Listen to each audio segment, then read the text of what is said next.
In commercial voiceover, trying to take somebody else's words and make them authentically yours, how to sound authentic, this is a sticking point, man.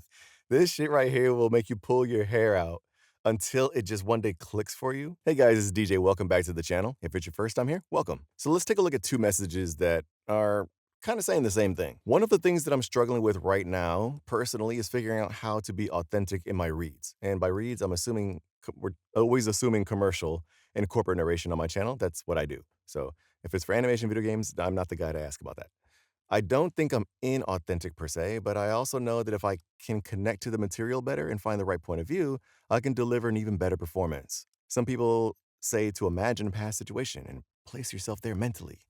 Others say talk to someone you know and have them in mind as you read. I just feel like even when I try my best to do these things, I still somehow end up either doing the voice or coming off cheesy. Figuring out how to connect to the material better is my biggest challenge at the moment, so any updated videos on that would be super helpful. A couple of feedback groups told me I didn't sound believable at all. And I'm like, dang, come on now, not even a little bit? Oh, there's two things I always say that will make or break your ability to be a great commercial actor, commercial voiceover, and that is the recording space. Okay, that's why I always mention it first in my how to become a voiceover videos.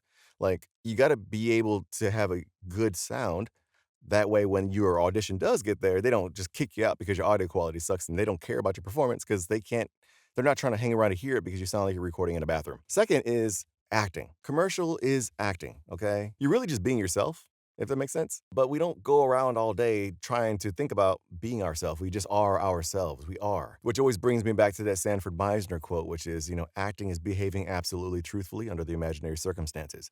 Acting is just being yourself when you're talking about commercial.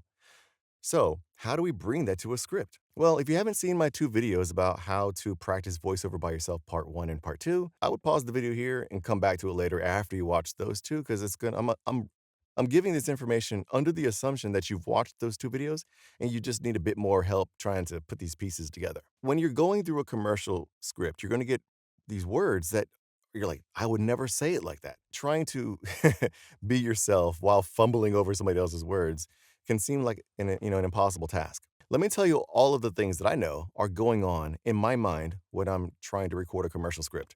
One, I am processing the words, obviously, sight reading. Okay. So if you don't know how to sight read, I have a video, I'll link it here to help you build your sight reading. It's a necessary skill because you need to be able to create almost like a mental cue, like a line of words that you have not said yet, but you are already prepared to say them, which is why you always want to preview the script before you do the read. But that way you kind of have two or three or maybe even five words, you're ahead of yourself. And so you're not trying to use mental bandwidth to process words. At the same time, you're trying to use mental bandwidth to be yourself. Does that make sense? And if you don't know how to do this or you haven't practiced it, you're going to sound like you're reading, or you're not going to connect to the words because you can't go more than 100% of your ability, right? And so if you're using 100% of your energy trying to process words, there's nothing left to act. Okay? You want to reduce the mental bandwidth or the mental load or the cognitive load rather of trying to process words. So please practice your sight reading, guys. It will make all of the difference. It's just one of those boring tasks that you just have to do. It is necessary, okay? You're also processing the technical way to read scripts. I always say in my videos, be yourself, but at the same time, there is a certain way lines are expected to be read. And some of it has to do with, syntax, the way the sentence is built and the grammar that's, the grammar that's being used to create those sentences, but also the story that's being told. And so you have to understand what the script is trying to say. If you don't know the story of the script, you're going to hit the wrong words. You're not going to emphasize the right words. You're going to blaze through sentences. You're not going to put pauses. You might put awkward pauses. Like this script right here, which is from this video we're going to listen to in a second. Cars is how America moves. Just that very first sentence. There are no hard and fast rules. But tell me which of these two sentences sounds like it should be the way it's read. Cars is how America moves. Cars is how America moves. It's the very first sentence. I would argue that the second option probably isn't the right one. Does it sound like a response to something? Like I always say, you want to make sure that first line is a response to something. Cars is how America moves. It does sound like a response. It just doesn't make sense in this context. And if you don't know what these technical rules are, I have a video. It's called Marking Up a Script, How to Mark Up a Script. I'll link it up here as well.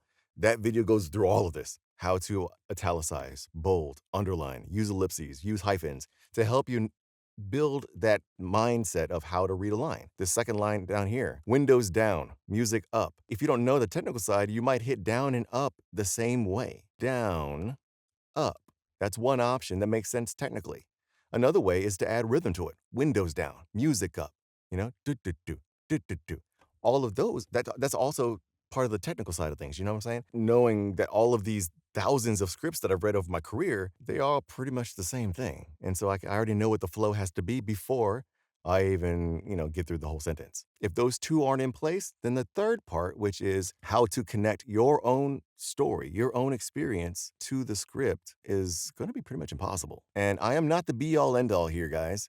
Okay. But you came to my channel, you asked me the question. It's my channel. I'm going to teach you the way that I think you should be taught. So let's take a listen. Cars is how America moves. Windows down, music up, chasing sunsets, and late night tacos. It's road trips without any plans, laughs at red lights, and freedom in every single mile. Wherever life takes you, drive it loud and proud, and live like every ride matters. Overall, his tone sounds good. He has a good sound. It's very youthful. It's got a nice resonance to it. But good sound is never going to book you the job. Okay. Did he tell the story? Is the question. I argue that he didn't. It sounds conversational. And you'll hear casting directors say this all the time. We want a conversational read. And what people will do is, Cars is how America moves. Windows down, music up, chasing sunsets, and late night tacos. It sounds conversational. It sounds like something somebody might say in a happy-go-lucky way. There's no story, there's no drive behind it. Every script has momentum. And the momentum is what pushes the script towards the end, or to the end, rather. Okay, so from beginning to end, it's like a momentum pushing. And that momentum is fueled by imagery that you've created for yourself. And the imagery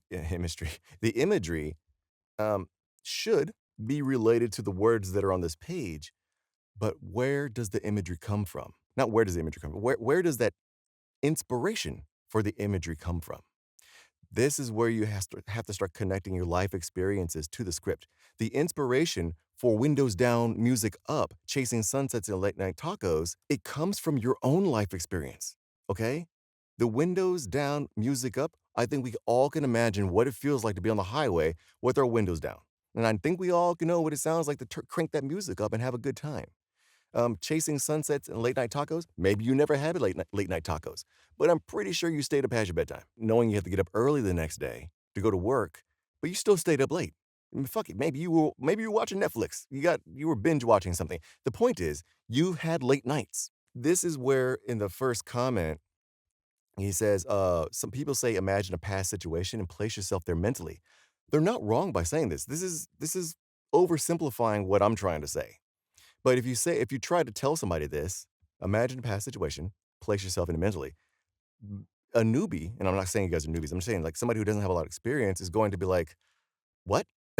Okay, okay, I'm in a car, the windows are down, but turn the music up. Okay, yeah. Windows down, music up. It doesn't feel right. Instead, when you're going through this line, don't try to imagine each thing as the real situation from your life. A time in 1997 when you were driving with the windows down. You need to remember the sensation, the memory of emotion. We store all of these sensations in our memory banks, and we have to be able to be familiar with what they are by revisiting those times and remembering those memories and like telling the stories. I have videos on my channel right now that tell you to pull out your cell phone and record yourself telling stories. The more you tell that story, the more you create that mental pathway to access that feeling, the vibe, the way the wind feels, the way the music was, the bass was bumping in your chest and like all of those things that happen, we can tap into those emotions. When you do that properly, the windows down isn't the time you had your windows down, it's the feeling of when you had the windows down, and you create new imagery in the context of the script that you're looking at. Late night tacos, it's late at night, you guys climbed up on the roof and watched the stars and just chatted for hours. Like, that's a good feeling. It's rebellious, you know? You're rebelling. You're kinda like, "Fuck this, Imma do what I want to do, you can't stop me." At least that's the emotion that I would tap into. What would you tap into? What would a late night taco run or whatever that imagery works for you, what does that feel like to you? Does it feel rebellious or does it feel warm and fuzzy? Whatever it is, keep the emotion and then create a new image based on the context of the script. And so when you're going through your script and you're trying to, preview it and sight read it, make sure you understand the story, that's what you're actually supposed to be doing. You're supposed to read through it, and you're gonna create a new image. Not your image per se, of your real life, but create a new image based in the emotion that you felt before, okay? It's road trips without any plans. I know when I was in my 20s, I was a tuner. I loved tuning cars and turbos and blowing up fucking engines and all kinds of shit. Many times I couldn't sleep, so I would get up at like 2 AM and just hop in my fucking car and then drive along the Mississippi coast and just, take it all in, you know? I didn't have any plans, I was burning gas, but I know what it feels like, man. I know what it feels like to just hop on a highway and just go. Who cares? Let's see where we fucking end up. Let's go. That sense of freedom, and that's what that line and I argue that's what that line is giving you. The word is freedom. Freedom to do what you want. Use that emotion that from your own life when you felt like that and create a new image here. Does that make sense? I know it's kinda, like, all convoluted and just, like, in the clouds somewhere, and like, "Dude, what the hell are you talking about?" But I this is really the only way I know how to explain it. When I'm going through a commercial script, it is not a single layer. It's layers on top of layers of processes that are happening. You got your sight reading, you got your technical aspects of stuff, you've got your emotional support, that lattice we talked about earlier where you have your experiences and stuff, helping you build the images, the new images that match the story that you're trying to tell according to the script, and then you're just going to start building a pre-life on top of that. Who you're talking to will change how that first line comes out, why you're saying what you're saying, what happened before, the moment before will change how that first sentence comes out. This is not easy again, like I said at the beginning. And I'm not trying to sit here and talk down to you guys and be like, you just gotta practice. But you kind of do. I did. Um, but you can go and listen to any great commercial voice actor and it just sounds effortless. Effortless. Just spend time getting to know yourself, guys. Revisit your stories. Remember what they felt like. What did it sound like? Who are you with? How do those people make you feel? And channel that energy into your reads, man. It will make all of the difference. And if this whole video made 0 sense to you, fuck it. Let me know in the comments and I'll try to explain it differently. But hopefully you at least got something from it. And yeah, I guess I'll see you guys in the next video.